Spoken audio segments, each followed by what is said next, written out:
ನೋಡಿ, ನಾವು ಮೈಸೂರಿಂದ ಬಂದಿದ್ದೀವಿ, ಚಿನ್ನ ಬೆಳ್ಳಿ ವರ್ತಕರು. ಏನಂದರೆ ರಾಮಾಯಣದಲ್ಲಿ ಶ್ರವಣಕುಮಾರನ ತಂದೆ ತಾಯಿಗಳಿಗೆ ಯಾವ ಪರಿಸ್ಥಿತಿ ಬರುತ್ತೆ ಇವ್ರನ್ನ ನೋಡಿದಾಗ ಹಂಗೆ ಅನಿಸ್ತಾ ಇದೆ.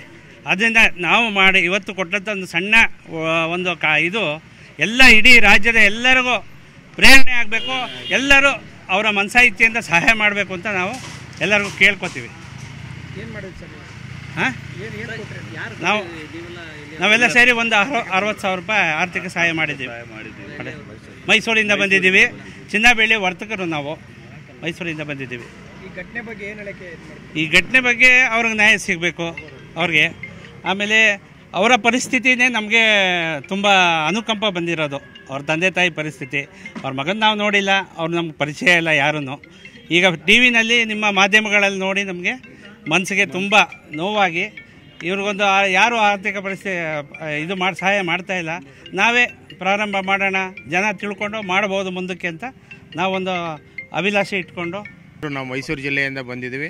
ಏನು ಶರಣ್ಯ ಶೇಂಗಾ ಬೆಳೆದು ರೈತೋದ್ಯಮಿಯಾಗಿ ವರ್ಷಕ್ಕೆ 30 ಲಕ್ಷ ಗಳಿಸ್ತಿದ್ದಾರೆ. ನೀವು ಕೂಡ ಅವರಿಂದ ಕಲಿಬೇಕಾ? ಅವ್ರ ಜೊತೆ ವಿಡಿಯೋ ಕಾಲ್ನಲ್ಲಿ ಮಾತಾಡಬೇಕಾ? ಈಗಲೇ ಫ್ರೀಡಮ್ ಆ್ಯಪ್ ಡೌನ್ಲೋಡ್ ಮಾಡಿ. ರೇಣುಕಾಸ್ವಾಮಿ ಅವರ ಹತ್ಯೆ ಆಯಿತು. ಅವರ ಕುಟುಂಬ ವರ್ಗಕ್ಕೆ ಒಂದು ಸಾಂತ್ವನವನ್ನು, ಆತ್ಮಸ್ಥೈರ್ಯವನ್ನು ತುಂಬಬೇಕು, ಆ ನೋವಿನಲ್ಲಿ ಹೊರಗೆ ಬರಲಿ ಅನ್ನೋ ಒಂದು ಆತ್ಮಸ್ಥೈರ್ಯವನ್ನು ತುಂಬಿದ್ದೀವಿ. ನಮ್ಮ ಕೈಲಾದಷ್ಟು ಒಂದು ಸಹಾಯವನ್ನು ಮಾಡಿದ್ವಿ. ನಾವು ಜನಗಳಲ್ಲಿ ಕೇಳ್ಕೊಳ್ಳೋದು ಇಷ್ಟೇ, ಅವರ ಮುಂದಿನ ಜೀವನಕ್ಕೆ ಅನುಕೂಲ ಆಗಲಿ, ತಮ್ಮ ಕೈಲಾದಷ್ಟು ಸಹಾಯವನ್ನು ಮಾಡಿ ಅಂತ ಕೇಳ್ಕೊತೀವಿ. ನಾವು ರಾಜ್ಯದ ಜನತೆಗೆ ಕೋರಿಕೆ ಮಾಡ್ತೀವಿ, ಮತ್ತು ಆ ಕುಟುಂಬಕ್ಕೆ ಒಂದು ನ್ಯಾಯವನ್ನು ಕೊಡಿಸ್ಬೇಕು ಅಂತ ಈ ಸಂದರ್ಭದಲ್ಲಿ ಹೇಳೋಕ್ಕೆ ಇಷ್ಟಪಡ್ತೀನಿ. ಇಲ್ಲಿ ಒಬ್ಬ ನಟ ಅಥವಾ ಸಾಮಾನ್ಯ ಪ್ರಜೆ ಅಥವಾ ಕ್ರೂರಿ ಅಂತ ಬರಲ್ಲ.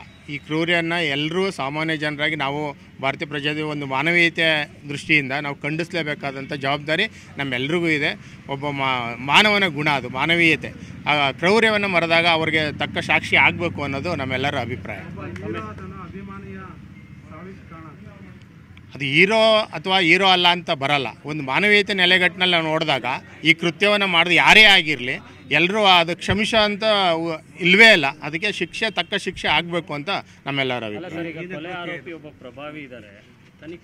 ಅಂದರೆ ಈ ದೇಶದ ಕಾನೂನು ಅಷ್ಟು ಗಟ್ಟಿಯಾಗಿದೆ, ಮತ್ತು ಅದಕ್ಕೆ ಆದಂಥ ಒಂದು ವ್ಯವಸ್ಥಿತವಾಗಿ ಏನು ತನಿಖೆ ಆಗಬೇಕು ಆಗ್ತಾ ಇದೆ. ಆ ನ್ಯಾಯದೇವತೆ ಮೇಲೆ ನಮಗೆಲ್ರಿಗೂ ನಂಬಿಕೆ ಇದೆ, ವಿಶ್ವಾಸ ಇದೆ.